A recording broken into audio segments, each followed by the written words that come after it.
Okay, so let's see this particular passage again on humanities, and let's see what this passage talks about. Okay, so Stephen, and very difficult and complicated names, right? So Stephen Greenblatt. Okay, so Stephen Greenblatt, landmark 1980 book, Renaissance, or self-fashioning from Moore to Shakespeare, fundamentally shaped literary criticism, is introducing new historicism and expanding the study of early modern identity. Okay, so what is this Steve von Greenblatt is talking about? Let's see here. Okay, so this paragraph starts with that in 1980. Okay, Stephen Greenblatt, okay, wrote an important book which is a Renaissance self fashioning. Okay, now, this book actually kind of changed the way people actually study literature. Okay, so it introduced a new way of studying text called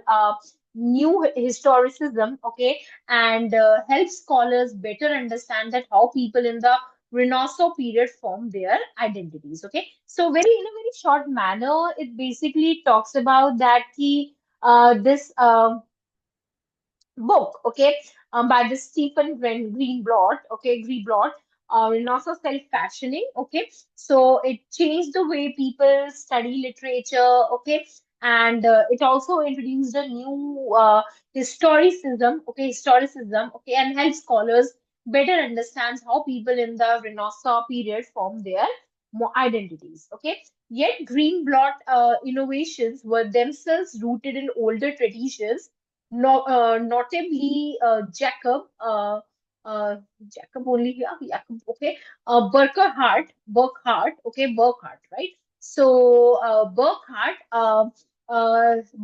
The Civilizations of Renaissance in Italy, 1816. Okay, so they say that this yet Greenblatt innovations were themselves rooted in older traditions. So that means that they were not completely original. They were also influenced by the older scholars, okay, the older scholars, especially Jacob Burckhardt, who wrote an important book about the Renaissance in 1860, that is the Civilization of Renaissance. Burckhardt's insights into Renaissance individualism, interdisciplinary, and the shape of personal identity amid social structures provided a deep foundation for Greenblatt works. Okay, so basically, they say that Burckhardt studied how people in this Burckhardt in the Renaissance begin to see themselves as, we can say, as individual, okay, and how different subjects, maybe let's say arts, history, they were connected, and how people form their identities amid the social structures. Okay, now these ideas strongly influence Greenblatt's work. Over time, the study of self-fashioning has become an interdisciplinary project engaging historians, literary scholars, psychologists, and anthropologists like. Okay, so they say over the years, the study of how people create their identities.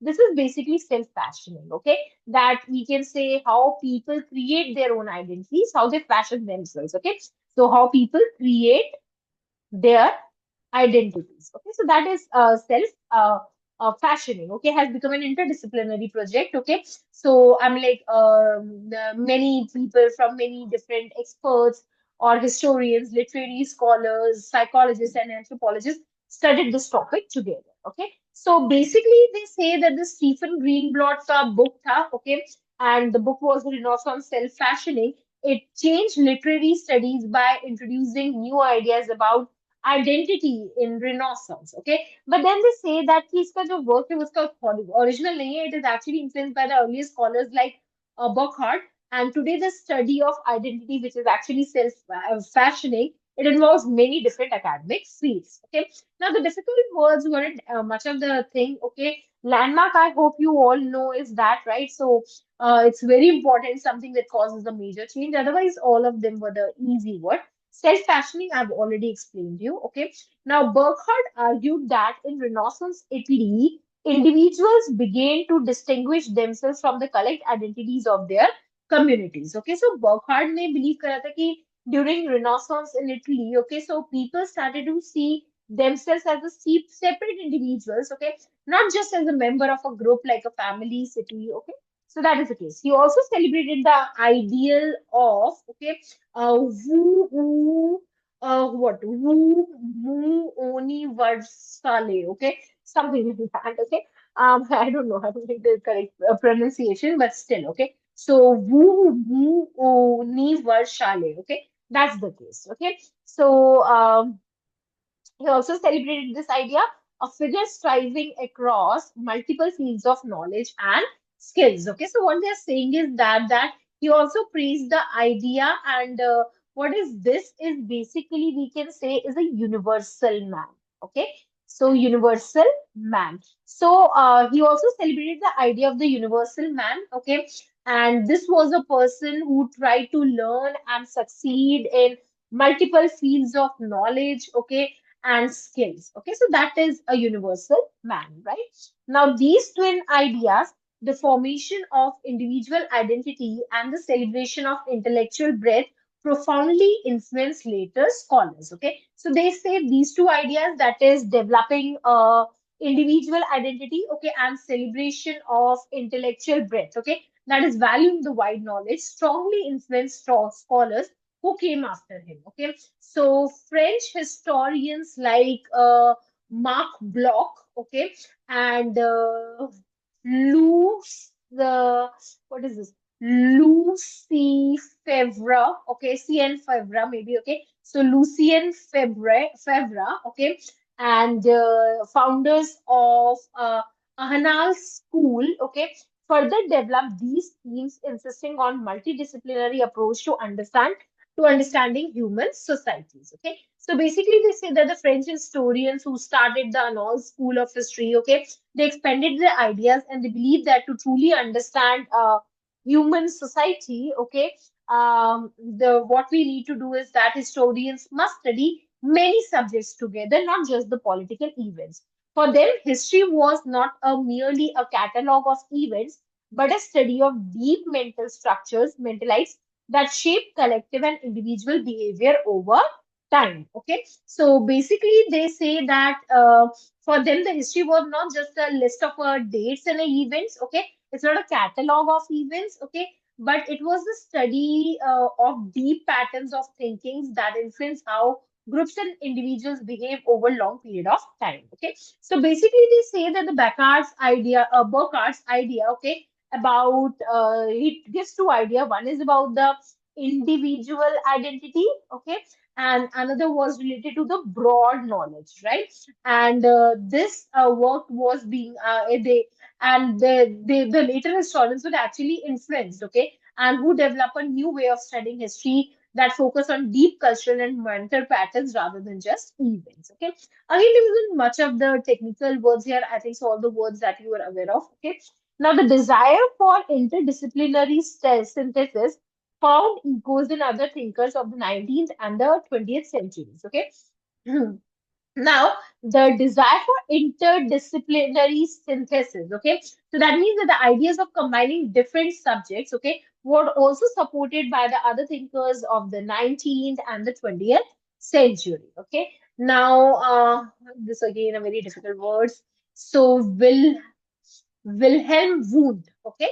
Yes, Wundt is the guy I remember, right? So Wilhelm Wundt, elements of folk psychology, explored the nexus of cultural and psychology. So Wilhelm Wundt, in his book, okay, Elements of Folk Psychology, he studied the connection between culture and human mind. Okay. Now Henry Bear, okay. So Henry Bear envisioned a history unified with philosophy and sociology, while Carl Jung's concept of individuation proposed that personal identity emerges from both inner and psychological forces and collective unconscious. Okay, so they say Henry Bear, he believes that history should be connected with, we can say, with philosophy and sociology. Okay, and at the same time, Carl Jung developed this idea of individuation, okay, which means that a person's identity grows from both their inner thoughts and a feelings from shared conscious, we can say, from both inner psychologicals and the shared, we can say, unconscious ideas common to all humans. Okay, So उनके खुद के feelings हैं, कुछ ideas होते हैं that is common to all humans उस पे. Now Jung's notion that individual balance the mask they present to the world, the persona with the deeper process of self-actualization remains relevant to modern readings of Renaissance self-questioning. Okay, so Jung said that people show a mask. Okay, and Jung's notion that individuals balance the mask. Okay, so people show a mask to the world. Okay, but they also have a deeper and a true self. Okay, that they try to develop, and this idea is still useful today when scholars study how people in the Renaissance created and shaped their public identities. Okay, so basically, they say that many thinkers in the 19th and the early 20th century, okay,